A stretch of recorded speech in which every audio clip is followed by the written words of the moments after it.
Welcome back to the 27. Automobilista 2 version 1.3.4.0 is now live! As we usually do, we're going to go through the changelog line by line, so let's begin, shall we? Straight from Renato Simeone himself. This update adds the FUSA Gen 1 class featuring the Reynard 95i and Lola T95/00 as the last component of the Racing USA Part 2 DLC. The prophecy has been fulfilled, along with various improvements and bug fixes that are not insignificant. Scrolling down, as they usually do, they break down these changelogs into several subcategories: general, UI and HUD, force feedback, physics. We're going to go through all of it. As we mentioned before, FUSA Gen 1, that's the 1995 kart season. Lola and Reynard are the two chassis options available, but don't forget there's also some engine subvariants: Ford, Mercedes, Honda. Moving into general, Automobilista 2 is known for its phenomenal VR. I'm a VR user, and I know many of you out there have fallen in love with the VR experience in Automobilista 2. They're finally adding some support for us. They added VR mirror adjustment screens, and they fixed in-game VR options, and this is more than welcome for each of our own personalized VR experience. They also did some things to the shared memory. They fixed the DRS state. They added TCS and ABS garage setting entries.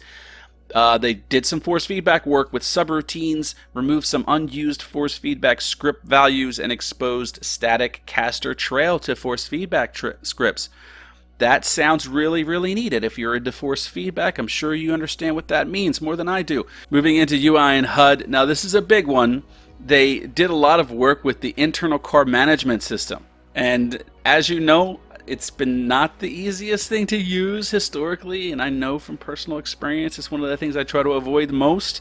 But they completely reorganized the internal car management system to a flatter navigation model without submenus, maintaining old positions on reopening. But they also added an option to cycle the ICM control bind, which will open the ICM if not open, cycle ICM pages, and close the ICM with a long press. So any functionality to the ICM keeps your eyes on the road and your concentration on the road, and it leads to just a better driving experience, but also an immersive endurance experience when you have to deal with things like pit stops and changing weather and tire changes and things like that. This is all more than welcome. Force feedback, they mentioned that already. They fixed the force feedback rattle under braking for the Formula Retro cars, which was alerted to via the player base.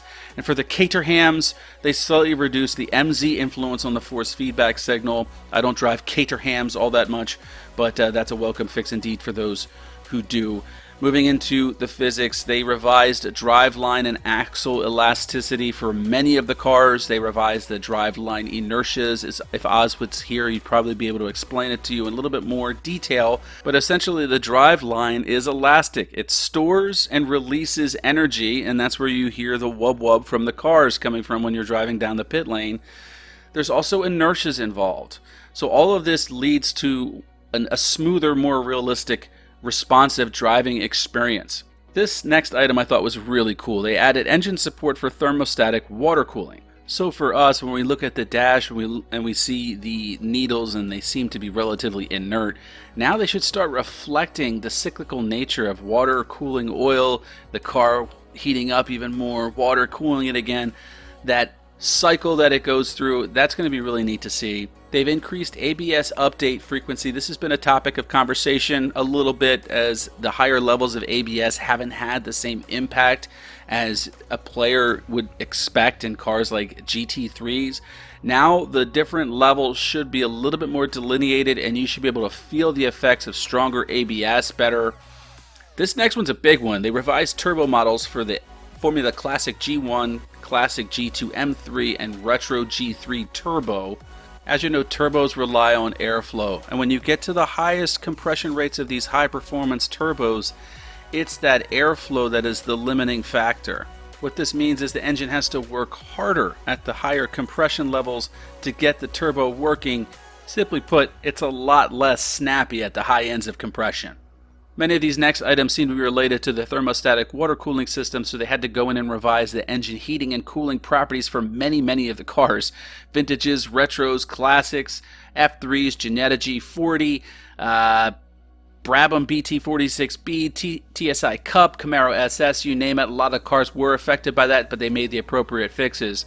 The Super V8 received an important fix as it was discovered several weeks ago by tarmac terrorists that if the hard tires overheated, it would cause the physics of the car to crash. And for those with direct drive wheels, it wasn't a pleasant experience, so that was important.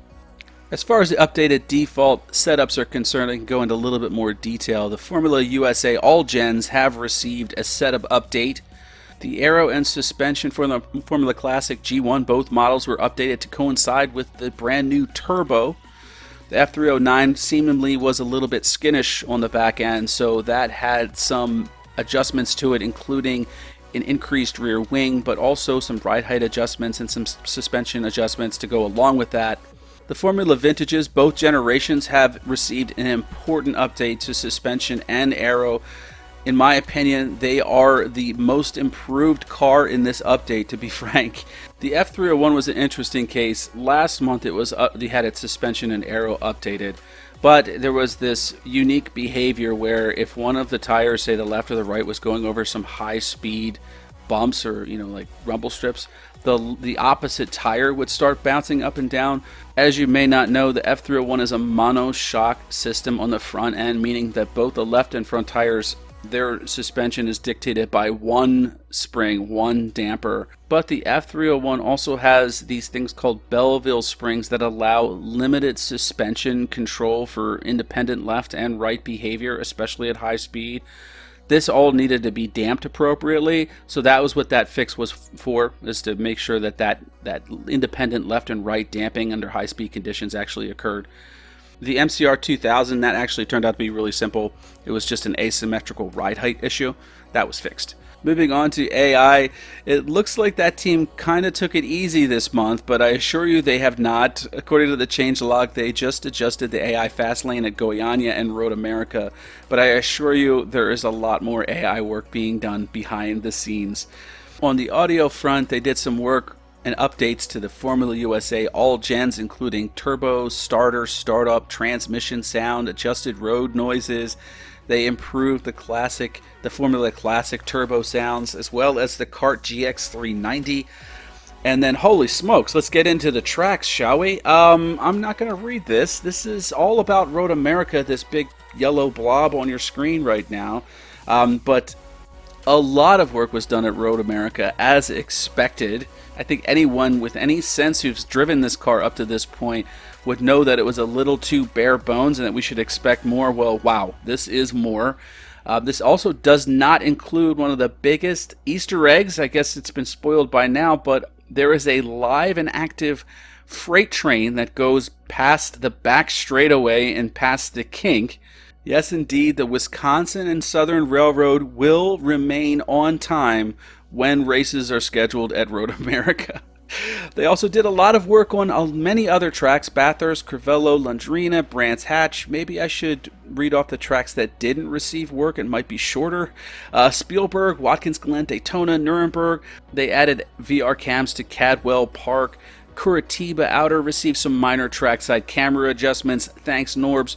And finally, we come to vehicles. They added driver animations for the Copa Truck Formula Classic Caterhams. They fixed the damage model for the VW Polo GTS. They updated the oil temp needles for the ARC Camaro Caterham 620R. They added 6 liveries to the Lancer RS model, and this is important regarding the livery customizations for the Formula USA classes. They added support for silver, black, and gold wheels, which will unfortunately require updates to the custom livery definitions. They also added a couple liveries for the McLaren 720S, and they added 3 new liveries for the Passat B-Class and Gold B-Class in the Copa Classic category.